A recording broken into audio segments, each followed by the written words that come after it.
السلام عليكم ورحمة الله وبركاته. بسم الله والحمد لله والصلاة والسلام على رسول الله وعلى آله وصحبه الفائزين بالله، أما بعد. إن أريد إلا الإصلاح ما استطعت وما توفيقي إلا بالله عليه توكلت وإليه أنيب. أعوذ بالله من الشيطان الرجيم. بسم الله الرحمن الرحيم. قل إني أمرت أن أعبد الله مخلصا له الدين. صدق الله العظيم. وقال النبي رسول الله صلى الله عليه وسلم: إن الله لا ينظر إلى أجسامكم ولا إلى صوركم ولكن ينظر الله إلى قلوبكم، أو كما قال شفيع الورى رسول الله صلى الله عليه وسلم. ഏറെ ആദരണീയരായ സയ്യിദന്മാരെ, കാരണവന്മാരെ, സഹോദരങ്ങളെ, സത്യവിശ്വാസികളെ, അല്ലാഹു സുബ്ഹാനഹു വ തആല അള്ളാഹുവിൻ്റെ മുഖർറബീങ്ങളിൽ ഉൾപ്പെടാൻ നമുക്ക് തൗഫീഖ് നസീബാക്കട്ടെ. പടച്ച റബ്ബിൻ്റെ ഇഷ്ടക്കാരിൽ ഉൾപ്പെടാൻ വേണ്ട സൽക്കർമ്മങ്ങളും മാനസികമായ ആവശ്യങ്ങളും എന്തൊക്കെയാണോ ആ നിലയിലേക്ക് ഉയരാനും പ്രവർത്തിക്കുവാനുമുള്ള മഹാസൗഭാഗ്യം നമുക്കും നമ്മോട് ബന്ധപ്പെട്ട മുഴുവൻ ആളുകൾക്കും അള്ളാഹു നൽകി അനുഗ്രഹിക്കട്ടെ. പ്രിയമുള്ള മുഅ്മിനീങ്ങളെ, ഓരോ ദിവസവും നിരന്തരമായി പലതരത്തിലുള്ള സൽക്കർമ്മങ്ങൾ ചെയ്യുന്നവരാണ് നമ്മൾ. പലരും, അല്ലെങ്കിൽ ഭൂരിപക്ഷം ആളുകളും, ഈ ഡിസംബറിൻ്റെയും ജനുവരിയുടെയും പ്രഭാതത്തിലുണ്ടാകുന്ന ശക്തമായ തണുപ്പിനെ അവഗണിച്ച് ആ നേരത്തെ എഴുന്നേറ്റ് സുബഹിയുടെ മുമ്പ് റബ്ബിനോട് തഹജ്ജുദ് നിസ്കരിച്ച് രഹസ്യ സംഭാഷണം നടത്തുന്നവരുമായിരിക്കും. എന്തിനാണ് നമ്മൾ ഇങ്ങനെയൊക്കെ ചെയ്യുന്നത്? നാളെ അള്ളാഹുവിൻ്റെ മുമ്പിൽ സന്തോഷത്തോടെ ചെല്ലുവാനും റബ്ബിൻ്റെ സമ്മാനമായ സ്വർഗം നേടിയെടുക്കുവാനും വേണ്ടിയാണ്. അള്ളാഹു നമ്മുടെ സൽക്കർമ്മങ്ങളെ ഒക്കെ കബൂൽ ചെയ്യട്ടെ. എൻ്റെ പ്രിയമുള്ള മുഅ്മിനീങ്ങളെ, സ്വർഗം തേടുന്ന, പടച്ചവനെ തേടുന്ന നമുക്ക് കേവലമായ സൽക്കർമ്മങ്ങൾ മാത്രമേ ആവശ്യമുള്ളൂ എന്ന് നാം ഇടയ്ക്കൊന്ന് ചിന്തിക്കണം. കുറേ ഇബാദത്തും നിസ്കാരവും സദഖയൊക്കെ മതിയോ? അതിലപ്പുറം ഏറ്റവും പ്രധാനമായത് എന്താണ് എന്ന് നാം ഒന്നറിയണം. വിശുദ്ധ ഖുർആനിൽ പടച്ച തമ്പുരാൻ പറഞ്ഞു തരുന്നുണ്ട്: ഖുൽ ഇന്നി ഉമിർതു അൻ അഅ്ബുദല്ലാഹ മുഖ്ലിസൻ ലഹുദ്ദീൻ.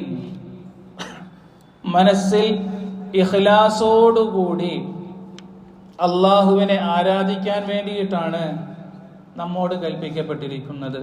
എന്താണ് ഇഖ്ലാസ്? ഇഖ്ലാസ് എന്ന് പറഞ്ഞാൽ അതിന്റെ നേരെ മലയാള അർത്ഥം നിഷ്കളങ്കത എന്നാണ്. അൺകണ്ടീഷണലായി, പ്രത്യേകിച്ചൊന്നും ആഗ്രഹിക്കാതെ നമുക്ക് സൽക്കർമ്മങ്ങൾ ചെയ്യാൻ കഴിയണം. മഹാനായ ഈസാ നബി അലൈഹി സ്വലാത്തു വസ്സലാമിനെ സംബന്ധിച്ചൊരു ചരിത്രം ഉദ്ധരിക്കപ്പെടാറുണ്ട്. ഇന്ന ഈസാ അലൈഹി സലാം മർറ ബി സലാസതി നഫർ. ഈസാ അലൈഹി സ്വലാത്തു വസ്സലാം 3 വിഭാഗം അല്ലെങ്കിൽ 3 കൂട്ടക്കാരുടെ അടുക്കലൂടെ സഞ്ചരിക്കുകയുണ്ടായി.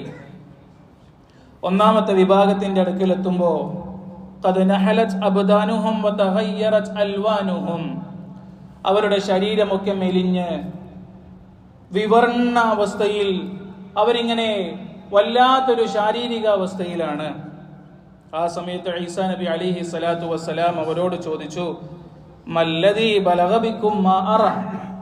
ഇങ്ങനെയൊക്കെ ശോചനീയ അവസ്ഥയിലേക്ക് എത്താൻ മാത്രം, ശരീരം ഒട്ടിയുണങ്ങാൻ മാത്രം എന്താ നിങ്ങൾക്കൊക്കെ പറ്റിയത്? എന്തെങ്കിലുമൊക്കെ രോഗമാണോ അതോ മറ്റെന്തെങ്കിലുമൊക്കെ ടെൻഷനാണോ? ആ സമയത്ത് അവർ പറഞ്ഞു, അൽ ഖൗഫു മിനൻ നാർ, ഞങ്ങൾക്ക് നരകത്തെ പേടിച്ചിട്ട് ഞങ്ങൾ ഇങ്ങനെ ആയിപ്പോയതാണ്. നരകത്തെ പേടിച്ച് ഇബാദത്ത് ചെയ്ത് ആ പേടി കൊണ്ട് ഞങ്ങൾ ഇങ്ങനെ മെലിഞ്ഞൊട്ടിപ്പോയതാണ്. ആ സമയത്ത് ഈസ അലൈഹി സ്വലാത്തു വസ്സലാം പറഞ്ഞു, ഹഖ്ഖും മിനല്ലാഹി അയ്യുമിനൽ ഖായിഫ് അയ്യുഅമ്മിനൽ ഖായിഫ്.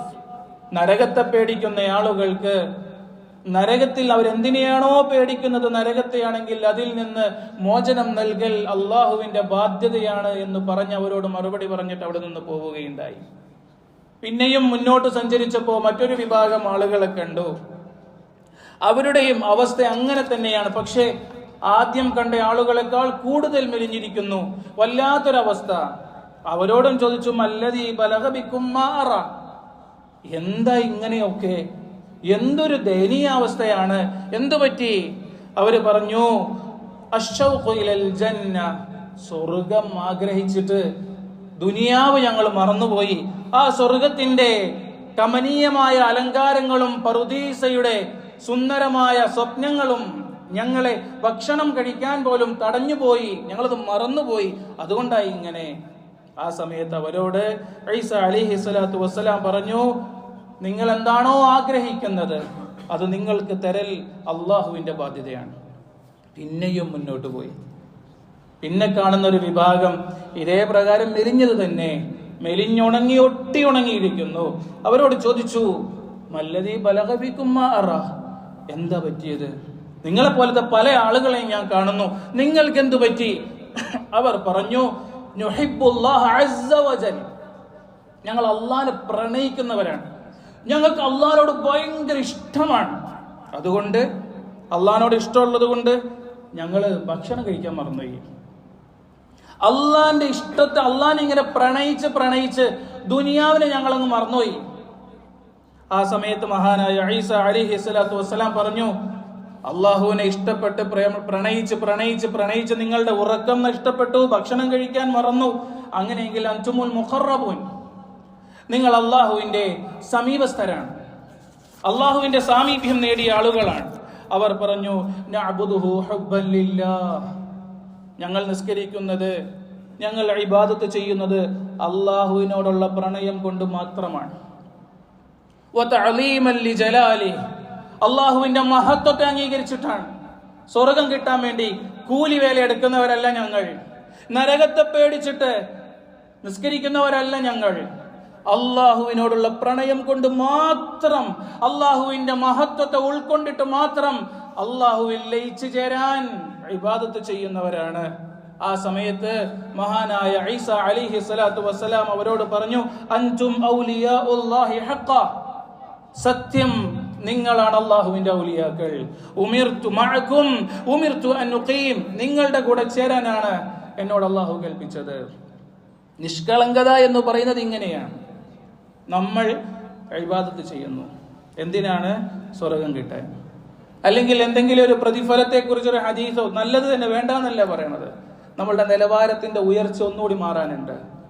നമ്മൾ നിൽക്കുന്ന ആ ഒരു സ്റ്റെപ്പിൽ നിന്ന് അടുത്ത സ്റ്റെപ്പിലേക്ക് കയറാനുണ്ട്. അള്ളാഹുവിനെ പ്രണയിക്കാൻ എപ്പോഴാണോ പറ്റുന്നത്, അവിടെ ഇബാദത്തിന്റെ തലം മാറും, പ്രവർത്തനങ്ങളുടെ രീതി മാറും. നമ്മൾ പണ്ട് കേട്ടിട്ടുള്ളൊരു പാട്ടുണ്ട്, പണ്ടേ പ്രസിദ്ധമായ മഹാനായ ഉമർ ഇബ്നു അബ്ദുൽ അസീസിനെ കുറിച്ചൊരു പാട്ട്, ഉണ്ട സഖി ഒരു കുല മുന്തിരി, അല്ലെ? നമ്മൾ ഒരുപാട് കേട്ട പാട്ടാണ്. ആത്മീയമായ അർത്ഥങ്ങൾ ഉൾക്കൊള്ളുന്ന മനോഹരമായ ഒരു പാട്ട്. അതില് അമീറായ രാജാവായ ഉമർ ഇബ്നു അബ്ദുൽ അസീസ് റളിയല്ലാഹു അൻഹു ഭാര്യയോട് ചോദിക്കുകയാണ്, കുറച്ച് മുന്തിരി തിന്നാൻ കൊതിയുണ്ട്, എന്തെങ്കിലും പൈസ ഉണ്ടോ? ഒരു രാജാവ് ചോദിക്കുകയാണ്, മുന്തിരി തിന്നാൻ കൊതിയുണ്ട്, കുറച്ച് പൈസ ഉണ്ടോ? അപ്പൊ ഭാര്യ ചോദിക്കുകയാണ്, നിങ്ങൾ ഈ നാടിന്റെ അമീറല്ലേ, രാജാവല്ലേ, എന്നിട്ട് എന്നോട് പൈസ ചോദിക്കുകയാണ്? പ്രാണസഖി, എനിക്കറിയാം ഞാൻ ഈ നാടിന്റെ രാജാവാണെന്നറിയാം, പക്ഷേ എന്റെ കയ്യിൽ കാശില്ലല്ലോ, ഞാൻ ഇടപെടുന്നത് പൊതുസമൂഹത്തിന്റെ മുതലല്ലേ, അതെനിക്ക് എടുക്കാൻ പറ്റൂലല്ലോ. അവരൊക്കെ ആ നിലയിൽ ചിന്തിച്ചത് ഖൽബിൽ അള്ളാഹു കടന്നു വന്നപ്പോഴാണ്. ഇഷ്ടം പോലെ കാശുണ്ട്, തിരിക്കാൻ മറിക്കാൻ എന്തും ചെയ്യാ. ആരും ചോദിക്കൂല, അമീറിനോട് ആരും ചോദിക്കൂല. പക്ഷേ അങ്ങനെ ചിന്തിക്കാൻ മാത്രം അവരെ പ്രേരിപ്പിച്ചത് ഖൽബിൽ അള്ളാഹു ഉണ്ടായതുകൊണ്ടാണ്. എപ്പോഴാണോ നമ്മുടെ ഖൽബിലേക്ക് അള്ളാഹു കടന്നു വരുന്നത്, മനുഷ്യൻ തിന്മകളിൽ നിന്ന് മാറും. നിസ്കാരങ്ങളുടെ സമയത്ത് അറിയാതെ പള്ളിയിലേക്ക് ഓടി വന്നു പോകും, കാത്തിരുന്നു പോകും. ഒരു നിസ്കാരം കഴിയുമ്പോഴേക്ക് അടുത്ത നിസ്കാരം എത്തിയിരുന്നെങ്കിൽ എന്ന് ആഗ്രഹിച്ചു പോകും. എന്തിന്? പ്രതിഫലം കിട്ടാനല്ല, അള്ളാഹുവിനോട് വർത്താനം പറയാൻ, മേലായ റബ്ബിനോടൊന്ന് സംസാരിക്കാൻ. പലപ്പോഴും പറയപ്പെടാറുള്ളത് പോലെ നമ്മള് അള്ളാഹുവിനെ ഒരു സ്ഥാപനത്തിന്റെ മാനേജറായിട്ടാണ് പലപ്പോഴും കാണുന്നത്, അല്ലേ? എന്താണ് സ്ഥാപനത്തിന്റെ മാനേജറുടെ ഉത്തരവാദിത്വം? അയാളുടെ കീഴിൽ കുറെ ജോലിക്കാരുണ്ടാവും. അവര് കൃത്യമായി ജോലി ചെയ്യുമ്പോൾ മാസത്തിൽ ശമ്പളം വാങ്ങുന്ന ആളുകൾക്ക് കൃത്യമായി മാസത്തിൽ ശമ്പളം കൊടുക്കണം. ഈ ജോലിക്കാരൻ ജോലി ചെയ്യുന്നതിന്റെ ആത്മാർത്ഥത മുഴുവനും ആ ശമ്പളം കണ്ടിട്ടാണ്. അല്ലെങ്കിൽ അയാൾ ജോലി ചെയ്യൂല. ശമ്പളം കുറവാണെങ്കിൽ ജോലി ചെയ്യൂല. പണ്ടൊരു ഉസ്താദിനോട് ചോദിച്ചില്ലേ, തമാശ പറയാറുണ്ട്, ഉസ്താദ്മാരെ കുറിച്ച് ഇങ്ങനെ തമാശ പറയുന്ന കൂട്ടത്തിൽ പറയും, അല്ലപ്പാ നിങ്ങളെന്താ എന്ന് ഈ കൊല്ലുവല്ലാതെന്ന് ചോദിച്ചപ്പോ ആ ഉസ്താദ് പറഞ്ഞില്ലേ, നിങ്ങളെഴുന്ന 2000 നിങ്ങൾക്ക് അൽബക്കർ ഓതി തരാന്ന്. തമാശയിൽ ഇങ്ങനെ കളിയാക്കി പറയണതാണെങ്കിലും മനുഷ്യന് ലഭിക്കുന്ന സാലറിയുടെ, കൂലിയുടെ വണ്ണ വലിപ്പത്തിനനുസരിച്ചാണ് മനുഷ്യന്റെ പ്രവർത്തനങ്ങൾ ഉണ്ടാവുക. നമ്മൾ നിസ്കരിക്കുന്നതും ഇബാദത്ത് ചെയ്യുന്നതും അള്ളാഹുവിൽ നിന്ന് കൂലി പറ്റാൻ എന്നതുപോലെ, ഞാൻ നിസ്കരിച്ചിട്ടുണ്ട് അതുകൊണ്ട് പടച്ചോനെ എനിക്ക് സ്വർഗം തരണം, അത് എന്റെ അവകാശമാണ്, തരിക എന്നുള്ളത് എന്റെ ബാധ്യതയാണ് എന്നുള്ളത് പോലെ. അങ്ങനെയല്ല. പരിശുദ്ധ റസൂലുള്ളാഹി സ്വല്ലല്ലാഹു അലൈഹി വസല്ലം പറഞ്ഞത്, ഇന്നല്ലാഹ ലാ യൻദുറു ഇലാ അജ്സാമിക്കും വലാ ഇലാ സുവരിക്കും വലാകിൻ യൻദുറുല്ലാഹു ഇലാ ഖുലൂബിക്കും. നമ്മളുടെ ഖൽബിലേക്ക് അല്ലാഹു നോക്കുക. ശരീരം നോക്കൂല, സൽക്കർമ്മം, സൗന്ദര്യം, ഇതൊന്നും അല്ലാഹുക്ക് മാറ്റർ അല്ല. അല്ലാഹു നോക്കുന്നത് ഖൽബാണ്. സുജൂദിൽ വന്ന് കിടന്ന് സുബ്ഹാന റബ്ബിയൽ അഅ്ലാ വബിഹംദിഹി എന്ന് സുജൂദിൽ കിടന്ന് റബ്ബിനോട് പറയുമ്പോ, പടച്ചോനെ ഞാൻ ഒന്നിനും കൊള്ളാത്തവനാണ്, ഞാൻ നിസാരനാണ്, മനുഷ്യന്മാർ ചവിട്ടുന്ന ഭൂമിയിലേക്ക് എന്റെ ഏറ്റവും പവിത്രമായ മുഖം ഞാൻ അമർത്തി വെച്ചിട്ട് നിന്നോട് പറയുന്നു, പടച്ചോനെ നീയാണ് മഹാൻ, ഞാൻ നിസാരനാണ് പടച്ചോനെ എന്നെപ്പോഴാണ് നമുക്ക് ചിന്തിക്കാൻ പറ്റുന്നത്? അവിടെയാണ് നമ്മുടെ ഖൽബിന്റെ പ്യൂരിറ്റി. അള്ളാഹുവിനെ നിരന്തരമായി ഏത് സമയത്തും ഓർക്കാൻ കഴിയുന്നത് എപ്പോഴാണോ അവിടെയാണ് നമ്മുടെ ഖൽബിന്റെ പ്യൂരിറ്റി. പുതിയ വർഷമൊക്കെ പറഞ്ഞില്ലേ, നമുക്കിനി അങ്ങനെ ചിന്തിക്കാം, നമുക്കിനി ഈ നിലയിലേക്കൊന്ന് മാറി ചിന്തിക്കാം. റജബ് പിറക്കാനായില്ലേ, റമദാൻ അടുത്തു വരികയാണ്. അള്ളാഹുവിന്റെ സ്നേഹവും സാമീപ്യവും കൂടുതലായി വാങ്ങാൻ പറ്റുന്ന ഓഫറിന്റെ പെരുമഴക്കാലമാണ്. നമുക്കിനി ആ നിലയിലേക്കൊന്ന് മാറി ചിന്തിക്കാം. ഖൽബിനെ അള്ളാഹുവിന് വേണ്ടി കൊടുക്കാൻ തയ്യാറാവുക.